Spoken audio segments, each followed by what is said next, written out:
Ladies and gentlemen, brothers and sisters, first let me thank Maf Udin for that very kind introduction. Maf always is a very passionate guy, so Maf, thank you very much. And I'm so delighted to be part of this Bandhu Somaj. First day, I heard. This is the first day? Very first day. And of course, our community here, the Bangladeshi, the South Asian, the Asian American immigrant community here in New York City keeps getting bigger and better every single year. And no more witness do we have right here in this part of Queens. Well, we have a fast-growing Bangladeshi American community, been here for many, many years, 20, 30 years. But of course, in recent years, it has just grown so quickly. And in fact, the Bangladeshi American community in New York City has grown big into Brooklyn, into the Bronx, and other places. And I've had the opportunity to see many of the people in the different communities right here in New York City. I think that, as Maf mentioned, we have a great opportunity this year. We've always did a lot for New York and America. We work hard. You know, the American dream is always easier before you get here. Once you get here, you realize it's a big struggle, much more than you would expect before you immigrate here. But that's what we do. We work hard through our blood, sweat, and tears to take care of our kids, make sure they have a good education, right? And when we succeed in doing so, New York City and indeed America becomes a much, much better place. And so that's what our community has always offered New York and America. And this year, we have big elections. Elections for the first time that we may elect a South Asian American. Reshma Sojani is running for public advocate. Now, a long time ago, Moshe Alam said, I'm South Asian also, so we may have the first South Asian mayor. And why am I running for mayor? This is a city that I love dearly. When I was a kid growing up here as an immigrant, I cannot claim to be from Bangladesh. I was born in Taiwan, or as they say, made in Taiwan. But I grew up here never thinking that I could ever run for office, or that anybody like me could run for office. And in fact, I didn't get any political training. I got my degree in mathematical physics. I went to Brown Science, as Maf mentioned. Then I came back and worked for many years as an actuary in management consulting before deciding that I wanted to give something back. And I ran for city council, as many others have. Dilip Nath here has run for city council. Moshe has run for office here. Others as well. And now we have Rory Lansman, who is currently running for city council. And on the way in, I heard many of the leaders here supporting him. This is a great city that allows somebody like me to run for office. Even though I never ever imagined I would do so growing up, it still gave me this opportunity.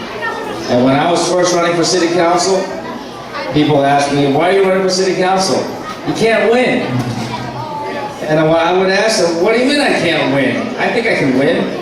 And they would say, because nobody like you ever won before.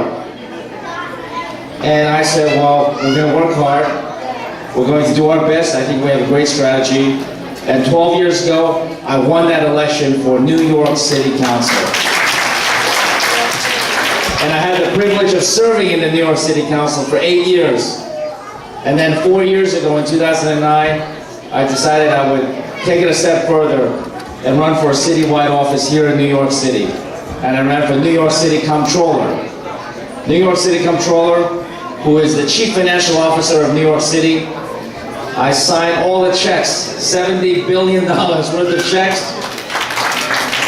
I'm responsible for $140 billion of financial assets, and my responsibility is to keep the fiscal health of New York City whole. And when I was running for this office in 2009, people again said, why are you running for that? You can't win. And I would ask, what do you mean I can't win? I think I can win. And they would tell me, well, because nobody like you ever won a citywide office before here in New York. Well, we worked hard. And thanks to many of the people in this room, we won that election in 2009. I became New York City Comptroller. So now, brothers and sisters, it's 2013. And I'm running for mayor of New York City. And guess what? There are some people who ask me, why are you running? Why are you running? You can't win. And I ask them, what do you mean I can't win? I think I can win. And they say, well, because no one like you has ever been elected New York City mayor. And so here it goes again. There are lots of naysayers, lots of doubters, but I know that we have a very strong strategy. And I know that our growing community here in New York City is ready to take on the mantle, ready to assume the responsibilities. As much as we have contributed to New York City these past few decades, winning City Hall will allow us to contribute like never before. And we will show New York City and indeed the world what our community is capable of right here in New York City. So there are less than 3 months to go. And a lot of people keep asking me, what can we do to help? The most important thing that everybody in this room can do to help is I'm not even asking you to vote for me.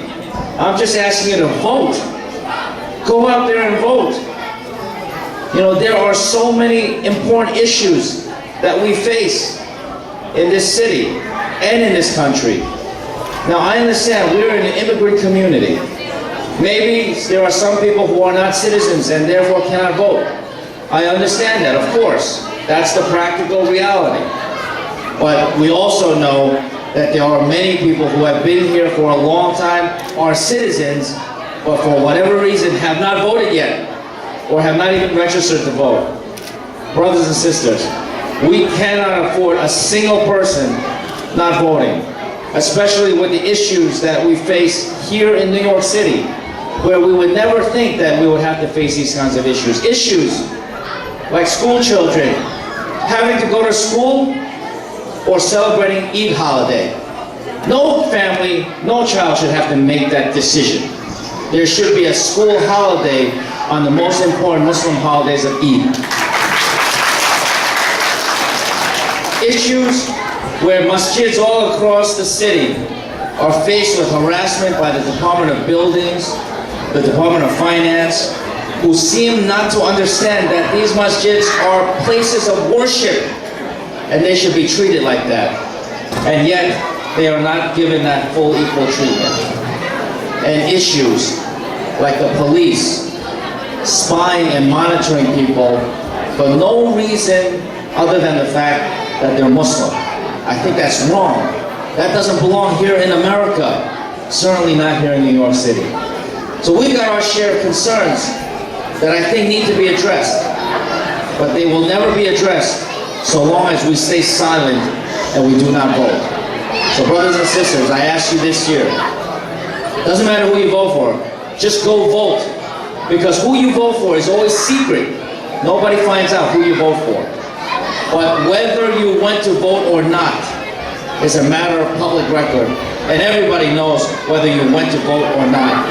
And those of us, including myself, who make the policy in this city, state, and country, we always look at how many people from a community are voting.